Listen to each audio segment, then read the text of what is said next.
Bismillahirrahmanirrahim. Assalamualaikum warahmatullahi wabarakatuh. Hamdan wa syukran lillah. Wassalatu wassalamun ala rasulillah. Syai'atina amma ba'du.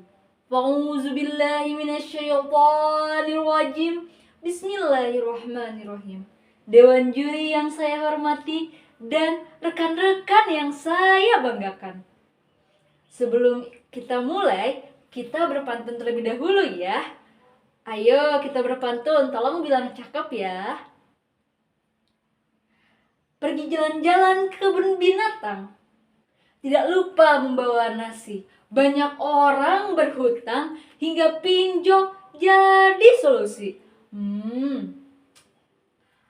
Hadirin yang dirahmati oleh Allah, di hari ini ketika kita membutuhkan uang 1 juta rupiah, apa sih yang kita lakukan? Kita buka aplikasi, tinggal klik, isi data diri, cair. Uang masuk ke rekening kita. Tapi yang masuk bukan cuma uang, tapi juga bunga, denda, dan penderitaan. Aduh. Hadirin yang dirahmati Allah, menurut data Otoritas Jasa Keuangan OJK di tahun 2025, banyak anak muda yang terjerat pinjaman online. Padahal nih ya, Islam telah menemukan solusi sejak abad ke-14 tahun yang lalu. Apa sih namanya? Jiswap. Jiswap apa itu? Zakat, infak, sedekah, dan wakaf. Wah, jadi hadirin yang dirahmati Allah, Rasulullah Shallallahu Alaihi Wasallam pernah bersabda, Allahumma inni a'udzubika minal matsami wal maghran. Ya Allah, lindungilah aku dari dosa dan lilitan hutang. Maka diriwayatkan sahabat Rasul bertanya, ya Rasulullah, mengapa engkau berlindung dari hutang? Rasulullah pun menjawab, sesungguhnya orang yang berhutang itu berdusta ketika berkata dan juga ketika dia berjanji dia menyelesaikannya. Na'udzubillahi min dzalik. Allah Subhanahu wa Ta'ala pun juga pernah berfirman dalam Quran surah Al-Hasyr ayat ke-7.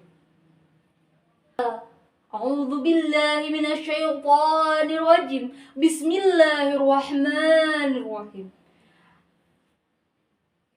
Kaila yakunna daulatan bainal aghniya minkum. Yang artinya agar harta jangan hanya beredar di orang-orang kaya saja. Allah Subhanahu wa Ta'ala melarang keras bahwa harta harus bisa dinikmati oleh setiap orang, baik orang miskin, orang setengah miskin, ataupun bahkan orang kaya.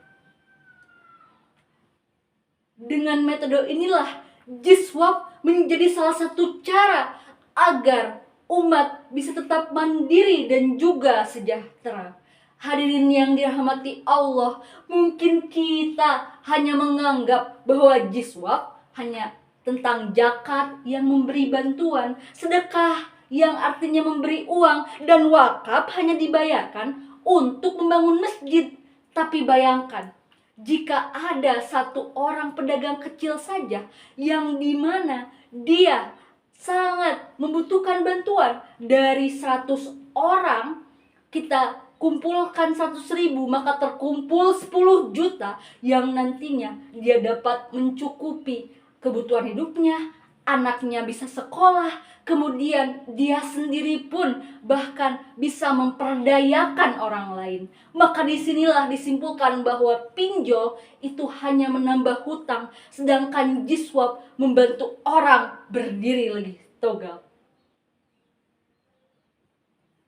Hadirin yang dirahmati Allah, jangan lupa soal betapa salah satu khalifah Umar bin Abdul Aziz waktu itu menyatakan bahwa zakat itu bermanfaat tidak hanya untuk memberantas kemiskinan, tapi juga menggerakkan roda ekonomi masyarakat, di mana pada saat itu bahkan sangat sulit untuk mencari petugas zakat karena masyarakat udah sejahtera di zaman Khalifah Umar bin Abdul Aziz. Masya Allah, tabarakallah. Jadi hadirin yang dirahmati Allah, ingatlah bahwa zakat sekarang berkembang menjadi zakat produktif yang tidak hanya membuat pada kebutuhan konsumtif, tapi juga pada pembiayaan sekolah, pada pembiayaan pekerjaan, pada pembiayaan keterampilan, bahkan pada pembiayaan kemiskinan. Bahkan wakaf yang hanya disertakan untuk membangun masjid sekarang telah berkembang menjadi suatu yang sangat istimewa. Wakaf dijadikan pembangunan sekolah, pembangunan rumah sakit, dan juga pembangunan fasilitas publik yang lebih bermanfaat dengan dinamakan wakaf produktif.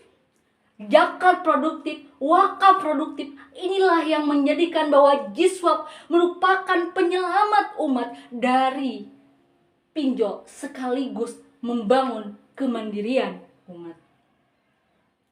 Hadirin yang dirahmati oleh Allah, Allah Subhanahu wa Ta'ala berfirman, yang artinya dalam Quran surah Al-Baqarah ayat 261, ya artinya perumpamaan seseorang yang menginfakkan hartanya di jalan Allah itu bagaikan 7 butir, dari 7 butir timbul 100 biji. Wah, Masya Allah. Ini yang menjadikan bahwa pahala dari kebaikan dari zakat itu luar biasa. Maka sekarang saya ingin bertanya bahwa pertanyaannya bukan siapa yang paling berhak mendapatkan zakat dan mengapa masyarakat lebih mengenal pinjol daripada Jiswab, tapi bagaimana Jiswab bisa berkembang menjadi hal yang lebih inovatif, yang lebih membuat masyarakat tahu dan peduli. Bagaimana Jiswab bisa berkembang menjadi sesuatu yang tidak hanya 5 menit datang, tapi juga pemberdayaan umat. Mungkin itu saja yang dapat saya sampaikan. Kurang lebihnya saya mohon maaf. Wabillahi taufiq wal hidayah. Wassalamualaikum warahmatullahi wabarakatuh.